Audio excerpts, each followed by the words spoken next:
Hello, ladies and gentlemen. My name's Shadowwraith, and today I'm going to be talking about a question that I've received quite a lot, and I think I've seen quite a lot of people asking this question online and different forums and social media and such.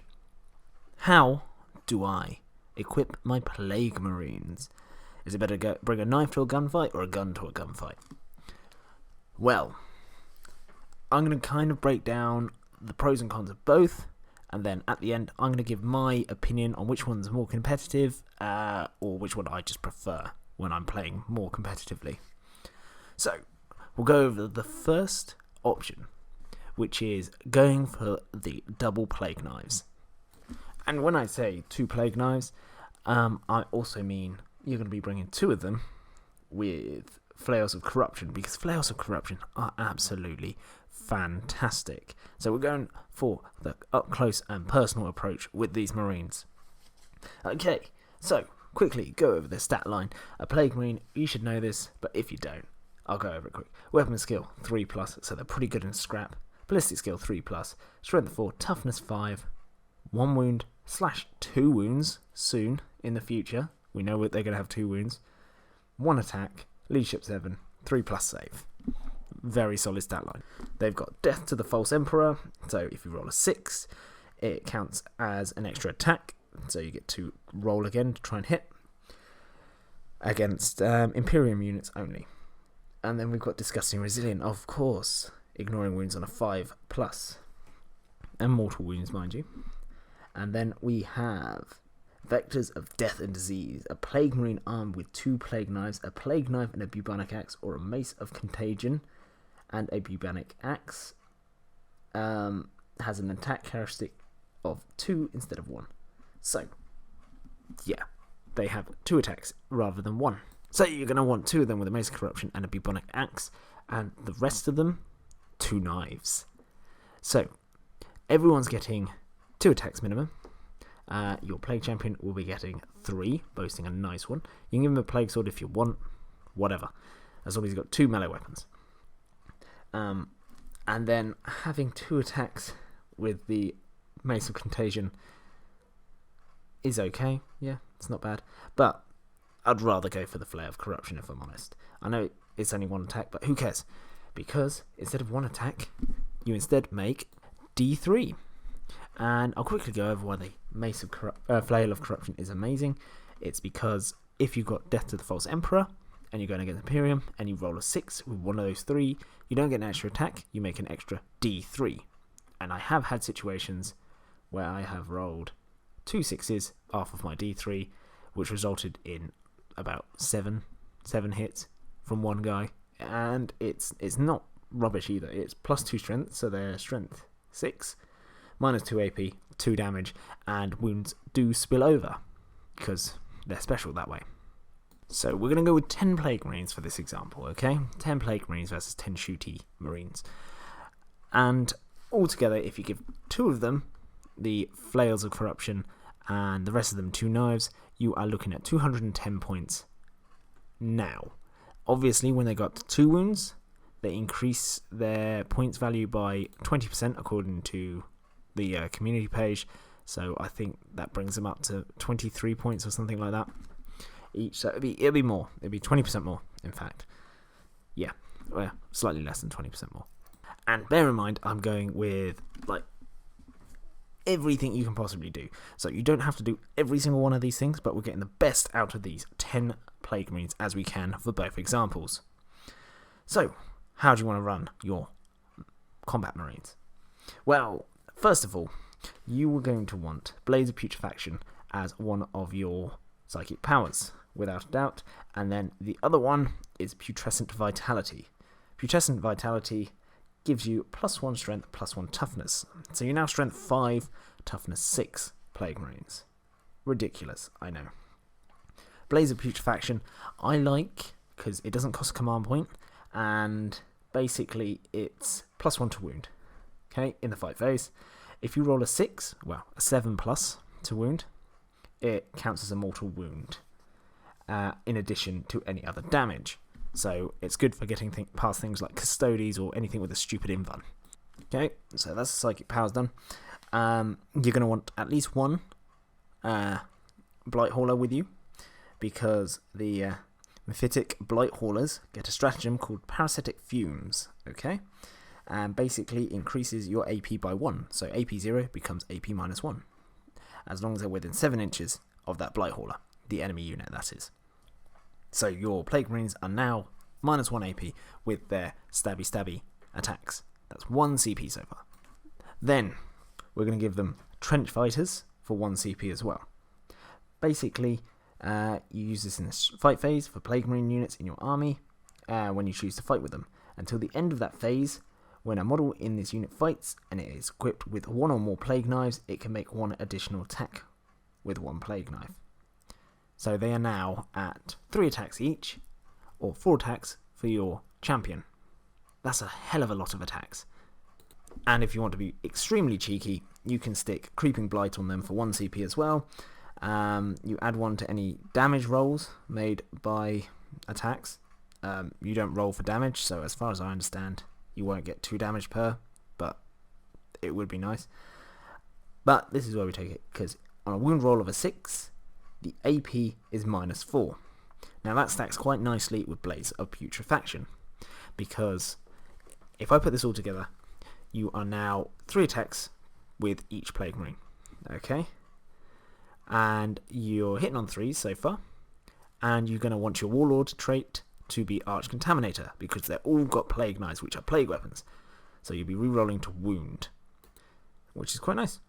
So, and you want either a Lord or a Tallyman, in my opinion. That's what I go for, because everyone within 7 inches of him gets to re-roll failed hit rolls. So hit on 3s, re-rolling, and you're wounding Marine equivalents on 2s, re-rolling because of Plague Weapons. So, yeah, if you're fighting something tougher, then you're re-rolling any failed wounds. It just makes them ridiculously effective. Then, for those wounds, any 6s you roll, do a mortal wound, and the additional damage that you get is resolved at minus 5 AP. Insane. All the normal attacks that you're getting through are resolved at minus 1 AP because of the Blight Hauler, if he's in range. You're going to get some disgusting damage out there. Now, Plague Companies. What Plague Company fits this kind of build really well? I really like Mortarion's Anvil, purely because of the relic you can get called Toll Keeper. You need a Tallyman anyway, and I always bring a Tallyman because you get CPs back, and he lets your army re-roll failed hit rolls. But when resolving attacks made by melee weapons, with Mortarion Anvil's units within 7 inches of a friendly model with this relic, an unmodified hit roll of a 6 scores 1 additional hit. So it just straight up scores an additional hit. So you're hitting on 3s, re-rolling, 6s automatically score an additional hit. If you're fighting against Imperium, a 6 scores an additional hit and generates an additional attack. Then you're wounding most things, go Marine equivalent on 2s, re-rolling. Any 6s count as a mortal wound, as well as being minus 5 AP. That is disgusting. And trust me, it shreds armies. Absolutely. If you get into combat with Custodes, my Plague Marines have gone toe-to-toe with Custodes. Gone first because they've been charged. And you always want to bring a Foul Blightspawn with you. Okay? And I'll summarise this all at the end of this bit. But a Foul Blightspawn basically has a Revolting Stench ability where enemy units within 7 inches of him count as not having charged. And the way 9th edition works, the opponent whose turn it is not gets to activate their first unit. So all charged units still go first, and then you, if it's not your turn, get to pick a unit who's engaged in combat to go with first. Even they charge you with their jet bikes, straight away, Dawn Eagle jet bikes charge into your Plague Marines, and they're within 7 inches of this bad boy, you get to strike first. So, I think that's pretty bonkers. Okay? Absolutely bonkers. Yeah, a ridiculous amount of damage in combat. So, everything you need to make this work. You obviously need your Plague Marines to equip them in the way I've said, and obviously all these buffs stack with the Flails of Corruption. So 6s score an additional hit, things like that. You also need a Psyker of some sort. So a nice cheap one for 100 points is the Plaguecaster, Malignant Plaguecaster. He's pretty solid choice. He could take 2 spells and cast 2 spells. Absolutely solid. He wants to be, if he's your Warlord for example, he wants to have Arch Contaminator with him. And you can give him a relic and pay CPs if you really want to give him something like a Worm Spitter, if you've got things that don't have plague weapons in your army, so if you're screening with Poxwalkers or something, sure, go for that. Or whatever you want really. You can even stick this on a Demon Prince, and yeah, he can have the Sufferarting Plate. Yeah, you know what I mean. But you want a Tallyman, 100%, for the relic. That is the Tollkeeper, making your 6s to hit count as 2 hits, or 1 additional hit. Then you want a Foul Blight Spawn, just so if you do get charged, you get to fight first. And plus he's got a pretty nasty Flamer. And that's pretty much it. Everything else you can fill up with screening your Plague Marines, you can fill up with more Plague Marines, you can bring Demon Engines, whatever you want. This is just a suggestion, okay? And obviously you want a Blight Hauler with you as well. All 3. I go for 3 because they're +1 to hit at that point. You can spread the aura a bit further, things like that. And they're amazing, and they've gone down in points. They're 100 points each. It's a bargain for what they can do. So, that is the guys with knives. Now, moving on, we've got the shooty boys.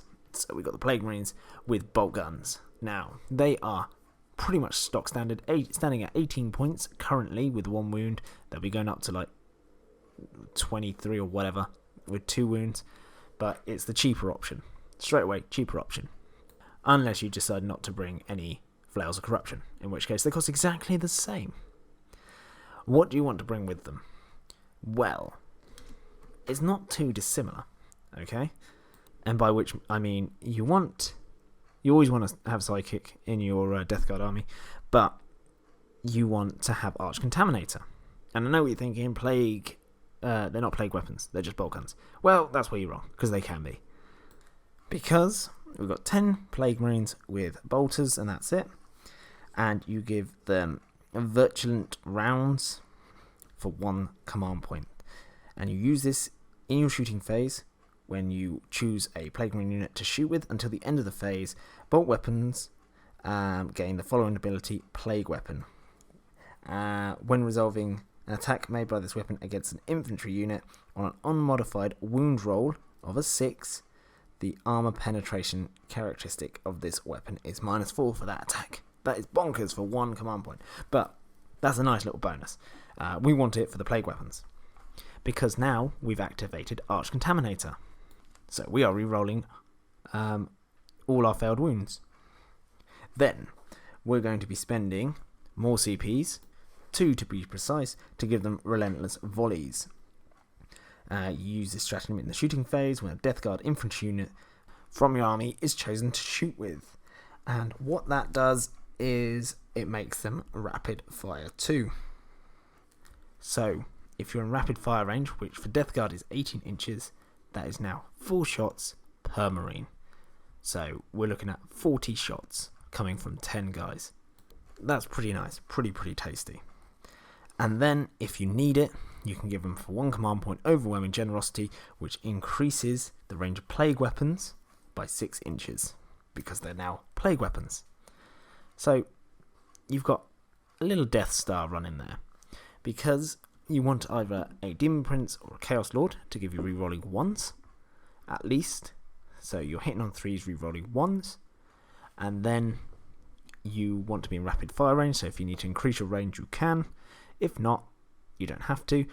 And you give them Virulent Rounds, obviously, and Relentless Volley. So they're Plague weapons now that have 4 shots each at rapid fire, and they're re-rolling 1s to hit and re-rolling all failed wounds, and 6s to wound against infantry models are at -4 AP. That is horrible. Really scary stuff. And then for 1 command point, you can whap Veterans of the Long War on them, and they're all +1 to wound. Yeah, so that's pretty scary. A little little bit of extra for this. What you can do is stick, for 1 CP at the start of your movement phase, Cloud of Flies on this Death Squad, and it works better if you've got more of them, 20 of them or something, because then you can screen them with Chaff. You can either use Demon Engines or you can use Poxwalkers, and they can't be targeted unless they're the nearest visible unit. So you can protect them from being shot at whilst firing out ridiculous amounts of fire. So that's it. Shooty boys. Which one's better? Well, A, it depends on your playstyle. If you want to stick them in rhinos and shoot them up there, go for it. You can still stick Cloud of Flies on them and walk them behind a screen so they can get up there and advance them and all that good stuff. You can even use rhinos as screens because they'll be closer than your Plague Marines. But in my opinion, I prefer the shooty ones because they just work better and you can get going pretty much from the start of the game. But the knife ones, once you get into combat, you are dishing out an ungodly amount of damage. Absolutely ridiculous, with mortal wounds on tops. So, like, the Golden Boys are doing really well in this edition. So, Custodes, and they just get crippled by mortal wounds. So, the Plague Knives is a very viable option. The question you have to ask yourself is, do you want to play a very aggressive charge forward army and hope not to get shot off the board, or is the rest of your army got enough firepower to support your Plague Marines as they're going up? Or do you want to play Plague Marines how I prefer to play them, where their job is to plonk themselves on an objective, be stupidly hard to shift, and fire ridiculous amounts of fire out back at people, whilst being screened and untouchable? That's your choice. But I prefer the shooty boys, and I think they're more competitive. Absolutely. I tend to go for Mortarion Chosen Sons as my play company, just because I really, really like rerolling my Discussing Resilience on 1s and 2s. But of course, it's up to you. And I do have a lot of Plague Vouchers, Plague Spitters, and stuff like that in my army, or Plague Spewers, should I say. So you've got a command stratagem there to increase their damage characteristic to 2. So yeah, it works for me. But it's all down to your list. So yeah, that's what I like. Plus, the ridiculous Plague Sprayer relic is insane, and it has taken out things it really shouldn't kill because it has a damage potential of, Assault 7 times 2, 14 wounds it can possibly do at Strength 7, minus 3 AP. That chews through Primaris Marines quite happily. So yeah, absolutely. Anyway, that's the end of the video. Let me know what you think in the comment section down below. Do you prefer up close and personal, or do you prefer shoot from afar and sit on an objective, or what is your playstyle? Which one do you think is more competitive? And do you think I've missed anything? Do let me know in the comment section down below. Failing that, I do have a Discord server, so do follow the link, which is in the description down below. I have a 40k chat, and we talk about all things Death Guard, but not just Death Guard, other things as well. So if you fancy having a chat in there, I'm on there pretty much every day. Anyway, if you enjoyed the video, do consider hitting the like button, so I know people like this kind of breakdown kind of video. And if you're feeling especially saintly today, do consider subscribing. But even if you don't do either of those things, I still hope you have an absolutely fantastic day, and I'll see you in the next video. Goodbye.